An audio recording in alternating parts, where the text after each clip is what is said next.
जय माता दी। सभी भक्तों को नवरात्र की ढेर सारी शुभकामनाएं।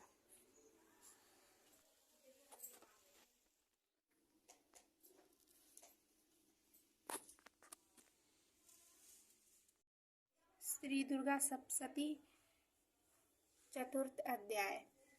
इंद्रादि देवताओं द्वारा देवी की स्तुति। सिद्धि की इच्छा रखने वाले पुरुष जिनकी सेवा करते हैं तथा देवता जिन्हें सब ओर से घेरे रहते हैं, उन जया नाम वाली दुर्गा देवी का ध्यान करें। उनके श्री अंगों की आभा काले मेघ के समान श्याम है। वे अपने कटाक्षों से शत्रु समूहों को भय प्रदान करती हैं। उनके मस्तक पर आबाद चंद्रमा की रेखा शोभा पाती है। वे अपने हाथों में शंख चक्र कृपाण और त्रिशूल धारण करती है। उनके 3 नेत्र हैं। वे सिंह के कंधे पर चढ़ी हुई हैं और अपने तेज से तीनों लोकों को परिपूर्ण कर रही हैं। ऋषि कहते हैं, अत्यंत पराक्रमी दुरात्मा महिषासुर तथा उसकी दैत्य सेना के देवी के हाथ से मारे जाने पर इंद्र आदि देवताओं प्रमाण के लिए गर्दन तथा कंधा झुकाकर उन भगवती देवी दुर्गा देवी का उत्तम वचनों द्वारा स्वागत करने लगे। उस समय उनके सुंदर अंगों में अत्यंत हर्ष के कारण रोमांच हो आया था।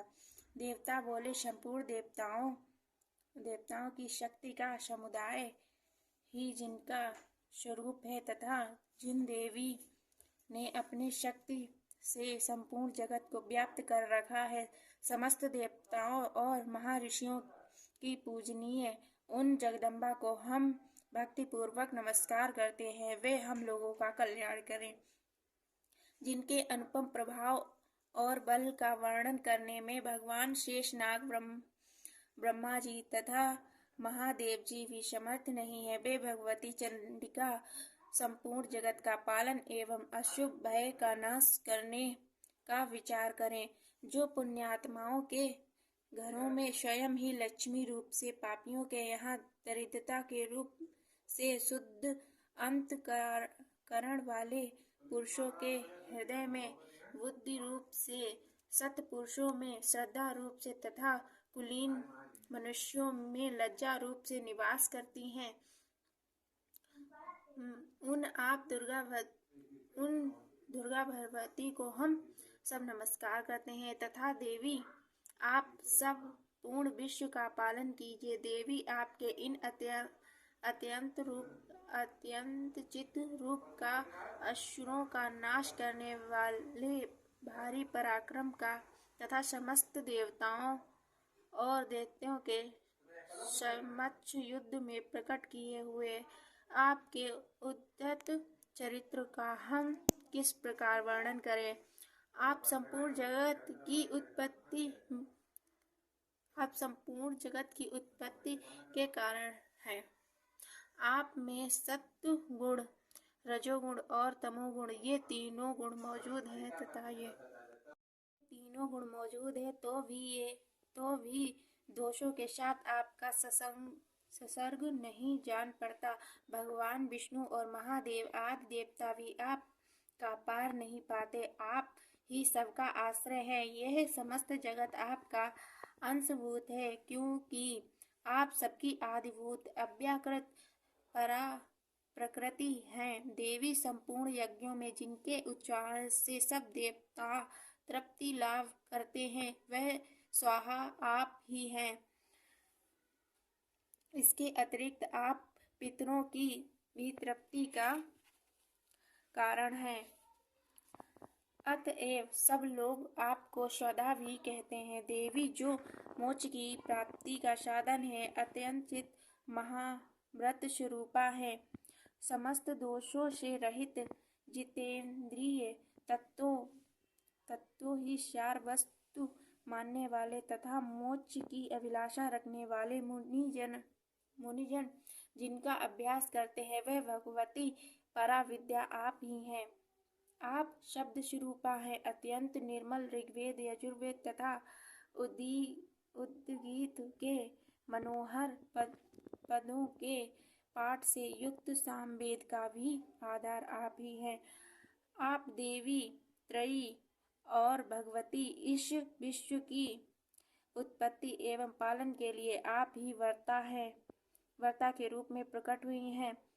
आप संपूर्ण जगत की घोर पीड़ा का नाश करने वाली हैं देवी, जिससे समस्त शास्त्रों का सार का ज्ञान होता है।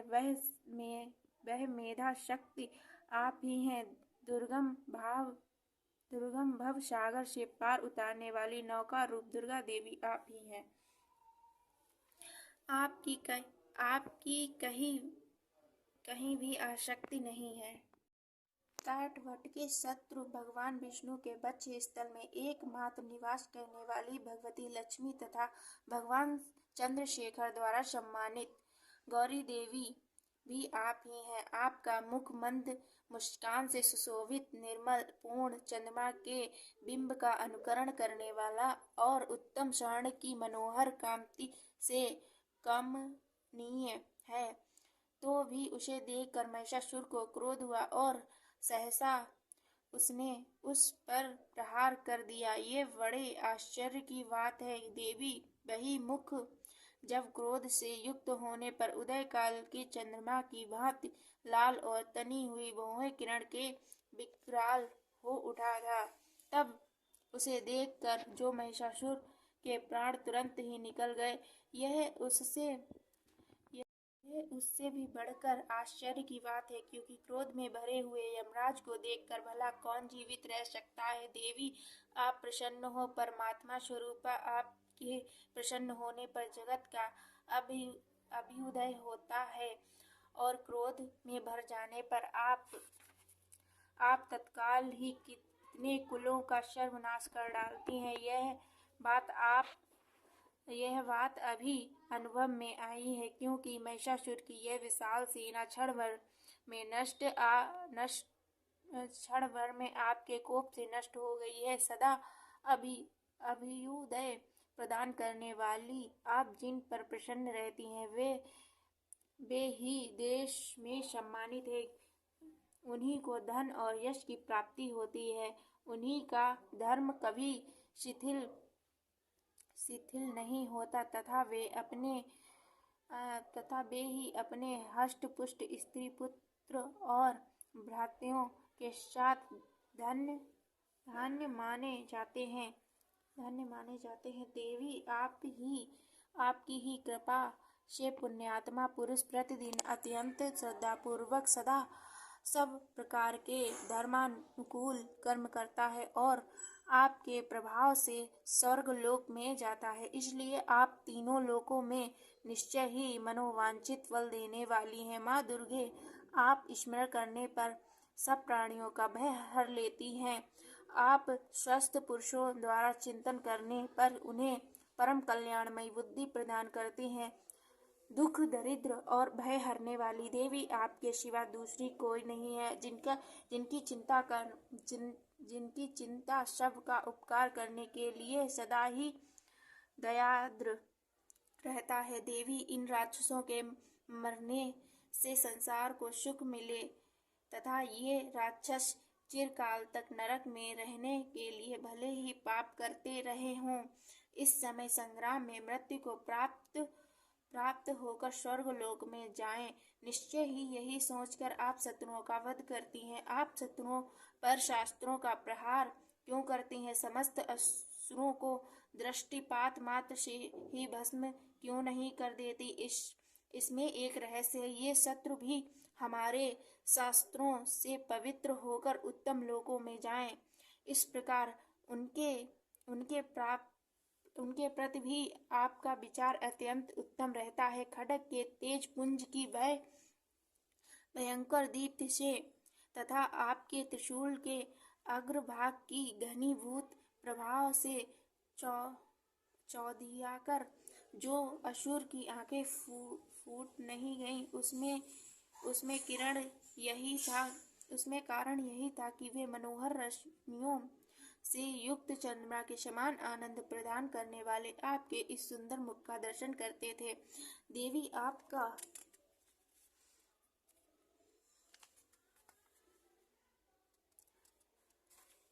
देवी आपका शील दुराचारियों के बुरे बर्ताव को दूर करने वाला है।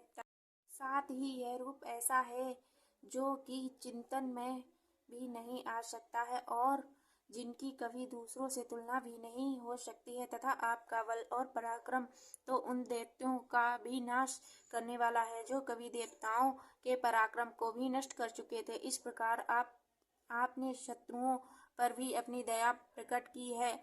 वरदायिनी देवी, आपके इस पराक्रमी किसके साथ तुलना हो सकती है, तथा शत्रुओं को भय देने वाला एवं अत्यंत मनोहर ऐसा स्वरूप भी आपके सिवा और कहाँ है। हृदय में कृपा और युद्ध में निष्ठुरता, ये दोनों बातें तीनों लोकों के भीतर केवल आप में ही देखी गई हैं। मात्र आपने शत्रुओं का नाश करके इस समस्त लोकों की रक्षा की है। उन शत्रुओं को भी युद्ध भूमि में मारकर स्वर्ग लोक में पहुंचाया है तथा उन्मत्त दैत्यों से प्राप्त होने वाले हम लोगों के भय को भी दूर कर दिया है। आपको हमारा नमस्कार है। देवी, आप शूल से हमारी रक्षा करे। अंबिका, आप खड्ग से भी हमारी रक्षा करे तथा घंटा की ध्वनि और धनुष की टंकार से भी हम लोगों की रक्षा करे। चंडिका, पूर्व, पश्चिम और दक्षिण दिशा में भी आप हमारी रक्षा करें तथा ईश्वरी, आप अपने शूल को घुमाकर आप उत्तर दिशा में हमारी रक्षा करें। तीनों लोकों में आपके जो परम सुंदर एवं अत्यंत भयंकर रूप विचरते हैं, उनके द्वारा भी आप हमारी तथा इस भूलोक की रक्षा करें। अंबिका, आपके कर पल्लवों में शोभा पाने वाले खड्ग, शूल और गदा आदि जो अस्त्र हों, उन सब द्वारा आप सब ओरों से हम लोगों की रक्षा करें। ऋषि कहते हैं, इस प्रकार जब देवताओं ने जगत माता दुर्गा की स्तुति की और नंदन वन के दिव्य पुष्प एवं गंध चंदन आदि के द्वारा उनका पूजन किया, फिर सबने मिलकर जब भक्ति पूर्वक दिव्य धूपों की सुगंध निवेदन की, तब देवी ने प्रसन्न वदन होकर प्रणाम करते हुए सब देवताओं से कहा। देवी बोली, देवताओं, तुम सब लोग मुझसे जिस वस्तु की अभिलाषा रखते हो उसे मांगो। देवता बोले, भगवती ने हमारी सब इच्छा पूर्ण कर दी है, अब कुछ भी बाकी नहीं है, क्योंकि हमारा यह शत्रु महिषासुर मारा गया है। महेश्वरी, इतने पर भी यदि आप हमें और वर देना चाहती हैं तो हम जब जब आपका स्मरण करें तब तब आप दर्शन दे कर हम लोगों का महान संकट को दूर करें तथा प्रसन्न मुखी अंबिका, जो मनुष्य इन स्रोतों द्वारा आपकी स्तुति करे, उस वित्त समृद्धि और वैभव देने के साथ ही उनकी धन और स्त्री आदि संपत्ति को भी बढ़ाने के लिए आप सदा हम पर प्रसन्न रहें। ऋषि कहते हैं, राजन, देवताओं ने जब अपने तथा जगत के कल्याण के लिए भद्रकाली देवी को इस प्रकार प्रसन्न किया, तब वे तथास्तु कहकर वहीं पर अंतर्ध्यान हो गई। भूपाल, इस प्रकार पूर्व काल में तीनों लोकों का हित चाहने वाली देवी जिस प्रकार देवताओं के शरीर से प्रकट हुई थी, वह सब कथा मैंने आपको सुनाई। अब पुनः देवताओं का उपकार करने वे देवी दुष्ट दैत्यों तथा शुंभ निशुंभ का वध करने एवं सब लोगों की रक्षा करने के लिए गौरी देवी के शरीर से जिस प्रकार प्रकट हुई थी, वह सब प्रसंग मेरे मुंह से सुनो। मैं तुमसे यथावत वर्णन करता हूँ।